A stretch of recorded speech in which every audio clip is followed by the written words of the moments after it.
Hello, beautiful, amazing beings who chose to come into your bodies and be on planet Earth with me at this time in humanity's story. I'm so excited to tell you about Virgo energy. This would apply to a Virgo sun and Virgo rising.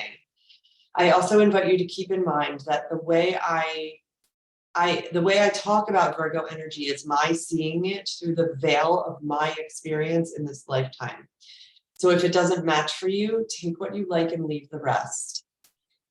Virgo energy for me, it has a deep, dark green color that comes up for me when I think of Virgo. It is the energy of laser focus. If I'm a Virgo and I have a Virgo rising, I might have a lot of access to doing super powerful focused tasks so intensely that I might appear to be cold or unfeeling because I'm so focused on what I'm doing.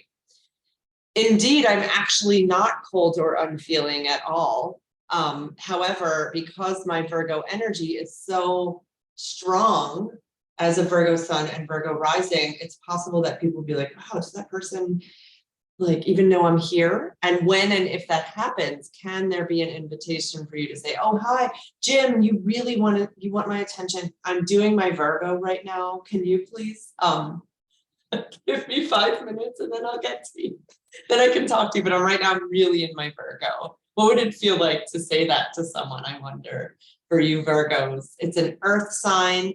It's the energy of mutable earth. What comes up for me is tectonic plates always shifting, or it's also, here's sand in my hand, so it's earth, but it's flowing through my fingers. Can it also be possibly,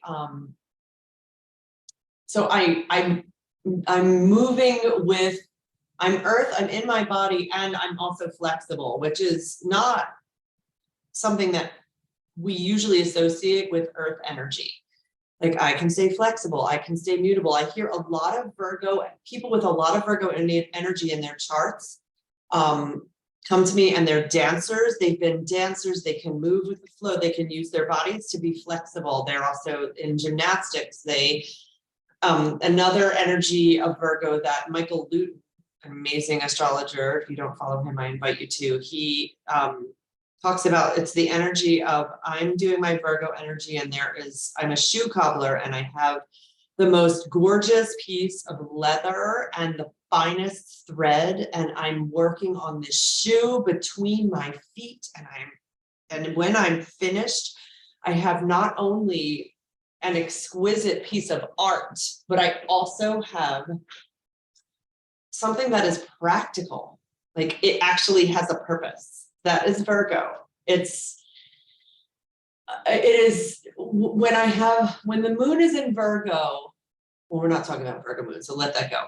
I invite you to also keep in mind that there is a stereotype of Virgo that it can be, oh, everything's in its place and it has this order and there's a certain system to everything. And that is a stereotype. I invite you to, if that doesn't fit for you, Virgos and Virgo Risings, I wouldn't be surprised, because there's also so much else going on in your chart. And sometimes when there is a ton of Virgo energy, I get so focused on this task that everything else goes to pot. Like I just can't keep up with the rest of my house or my apartment, or like wash the dishes. I'm just doing my Virgo. So if you have some sort of message in your mind, like, oh, I'm supposed to be neat and clean, and I am a Virgo rising, I invite you to let that go. Take what you like and leave the rest about astrology. It is really, you have free will above all, and free will and love trump astrology, in my opinion. The Virgo is, I'm going to go gather the wheat in the fields, and I'm going to make sure that we have enough to eat for the winter. Virgo is also, I am going to be of service. A lot of nurses come to me who have a ton of Virgo energy in their charts.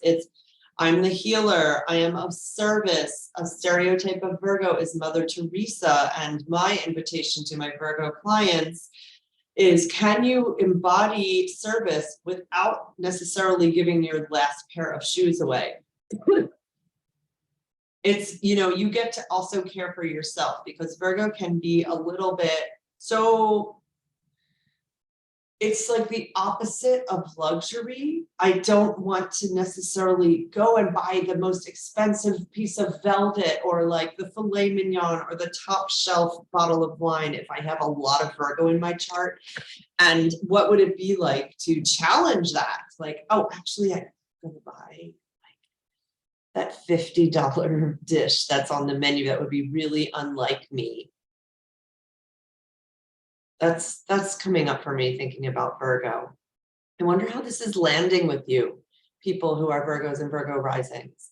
I'd love to hear what it's like to hear me talk about Virgo. It is, I love when the moon's in Virgo. I know I said this already. I love it because I'm like, I actually get things done, and I do get the house tidied up, because the moon is an emotional experience. And so emotionally, I'm like, I need to clean this up right now.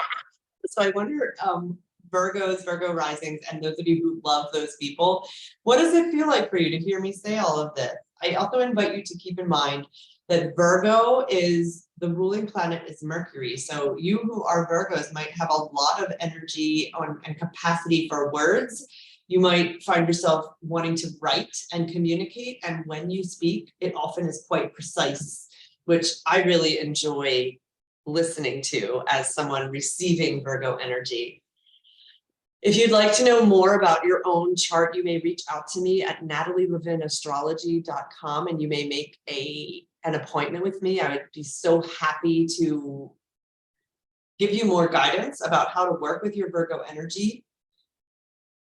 You may also find me on Facebook and Instagram at Natalie Levin Astrology and Natalie Levin. And I invite you to subscribe to this YouTube channel and share the video if you feel so moved. Thank you so much for choosing to come into your body with me, choosing to incarnate. And I will be so excited to see you in the next video. Okay, take good care.